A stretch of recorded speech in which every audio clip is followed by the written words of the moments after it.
ലൈംഗിക പീഡന പരാതിയിൽ രാഹുൽ മാങ്കൂട്ടത്തിൽ റിമാൻഡിലായിരിക്കുന്നു. മാവേലിക്കര സബ് ജയിലിലേക്ക് മാറ്റം. കെ അഭിലാലുണ്ട്. അഭിലാൽ ഇന്ന് കസ്റ്റഡി കാലാവധി അവസാനിച്ചു. സ്വാഭാവിക നടപടി പ്രകാരം റിമാൻഡിലേക്ക് പോകുന്നു. പക്ഷേ ഇന്ന് കോടതി അവധി ആയതുകൊണ്ടുകൂടി ജാമ്യാപേക്ഷയൊക്കെ പരിഗണിക്കുന്നത് അടുത്ത ദിവസത്തേക്ക് ഉണ്ടാകുമെന്ന് പ്രതീക്ഷിക്കപ്പെടുന്നു. എന്തൊക്കെയാണ് വിവരങ്ങൾ? 3 ദിവസത്തെ കസ്റ്റഡി കാലാവധി അവസാനിച്ചതിനെ തുടർന്ന് രാഹുൽ മാങ്കൂട്ടത്തിൽ MLA പത്തനംതിട്ട ജുഡീഷ്യൽ 1ാം ക്ലാസ് മജിസ്ട്രേറ്റ് കോടതി ജഡ്ജിയുടെ വസതിയിലാണ് ഹാജരാക്കിയത്. വീണ്ടും കസ്റ്റഡിയിൽ വേണമെന്നുള്ള അപേക്ഷ അന്വേഷണ സംഘം നൽകാത്ത പശ്ചാത്തലത്തിൽ പ്രതിയെ റിമാൻഡ് ചെയ്തിരിക്കുകയാണ്. മാവേലിക്കര സ്പെഷ്യൽ സബ് ജയിലിലേക്ക് കൊണ്ടുപോകും. അതിന് മുന്നോടിയായിട്ടുള്ള വൈദ്യപരിശോധനയ്ക്കായി പത്തനംതിട്ട ജനറൽ ആശുപത്രിയിലാണ് പ്രതിയെ എത്തിച്ചിട്ടുള്ളത്. നാളെ രാഹുൽ മാങ്കൂട്ടത്തിന്റെ ജാമ്യ അപേക്ഷയുമായി ബന്ധപ്പെട്ട് വിശദമായ വാദം തിരുവല്ല ജുഡീഷ്യൽ 1ാം ക്ലാസ് മജിസ്ട്രേറ്റ് കോടതിയിൽ ഉണ്ടാകും. ശാസ്തമംഗലം അജിത്ത് പ്രതിക്ക് വേണ്ടി സ്ഥലത്ത് ഹാജരാക്കി വാദമുഖങ്ങൾ ഉന്നയിക്കും എന്ന് തന്നെയാണ് കണക്കാക്കപ്പെടുന്നത്. സ്വാഭാവികമായി ഈ കേസിൽ വലിയ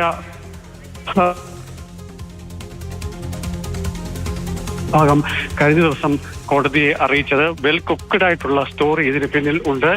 ഒപ്പം തന്നെ ബലാത്സംഗ കുറ്റം നിലനിൽക്കത്തില്ല, കേസെടുത്തതും കസ്റ്റഡി, അറസ്റ്റ് എന്നിവ അടക്കമുള്ള കാര്യങ്ങളിൽ മാനദണ്ഡങ്ങൾ പാലിച്ചിട്ടില്ല. അതെല്ലാം മാനദണ്ഡങ്ങൾക്ക് വിരുദ്ധമായ നടപടിയാണ് ഉണ്ടായിട്ടുള്ളത്. അതിനാൽ തന്നെ ജാമ്യം അനുവദിക്കണമെന്നുള്ള വാദം കഴിഞ്ഞ ദിവസം തന്നെ പ്രതിഭാഗം അഭിഭാഷകൻ കോടതിയിൽ ഉന്നയിച്ചിരുന്നു. പക്ഷേ ആ വാദമുഖങ്ങളൊന്നും തന്നെ മുഖവിലക്കെടുക്കാതെ അന്വേഷണ സംഘത്തിന്റെ അപേക്ഷ മാനിച്ചുകൊണ്ട് പ്രതിയെ 3 ദിവസത്തെ കസ്റ്റഡിയിൽ വിടുകയാണ് ഉണ്ടായത്.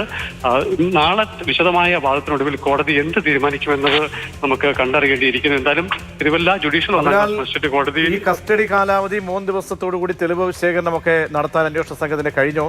ഇനി കസ്റ്റഡിയിൽ വേണമെന്ന ആവശ്യം ഉന്നയിക്കാൻ സാധ്യതയുണ്ടോ? ഈ ഘട്ടത്തിൽ കസ്റ്റഡി ഇനി ഉടൻ വേണം എന്നുള്ള കാര്യത്തിൽ അന്വേഷണ സംഘത്തിന് ധാരണയില്ല. എന്തായാലും ഇന്ന് കസ്റ്റഡിയിൽ കൂടുതൽ ദിവസം വേണമെന്നുണ്ടായിരുന്നുവെങ്കിൽ വേഗത്തിൽ ഇന്ന് തന്നെ അപേക്ഷ സമർപ്പിക്കുമായിരുന്നു. എന്നാൽ ആ ഒരു ആവശ്യം അന്വേഷണ സംഘത്തിന്റെ ഭാഗത്തുനിന്നും ഉണ്ടായിട്ടില്ല. ഒരു പക്ഷേ ഏതാനും ദിവസങ്ങൾക്ക് ശേഷം കൂടുതൽ തെളിവിന് സാധ്യതയുണ്ട്, അല്ലെങ്കിൽ തെളിവെടുപ്പിനുള്ള സാധ്യതയുണ്ട് എന്ന് വന്നാൽ വീണ്ടും കോടതിയെ സമീപിക്കാമെന്നുള്ള നിയമപരമായ ആനുകൂല്യം അന്വേഷണ സംഘത്തിന് മുന്നിലുണ്ട്. പ്രതിഭാഗത്തിന് എത്രയും വേഗത്തിൽ പ്രതിയെ ജാമ്യത്തിൽ എടുക്കുക എന്നുള്ളതായിരിക്കും പ്രതിഭാഗത്തിന്റെ ഡിമാൻഡ്. നാളെ വിശദമായ വാദം കേൾക്കുന്നു എന്ന് വരുന്ന പശ്ചാത്തലത്തിൽ നാളെ പ്രതിഭാഗത്തിന്റെയും അതോടൊപ്പം തന്നെ പ്രോസിക്യൂഷന്റെയും വിശദമായ വാദത്തിനായിരിക്കും തിരുവല്ല ജുഡീഷ്യൽ 1ാം ക്ലാസ് മജിസ്ട്രേറ്റ് കോടതി സാക്ഷ്യം വഹിക്കുക.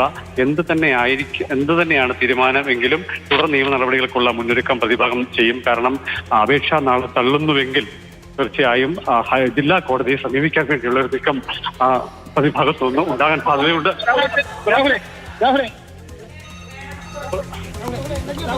കെ അഭിലാലാണ് വിവരങ്ങൾ നൽകിയത്.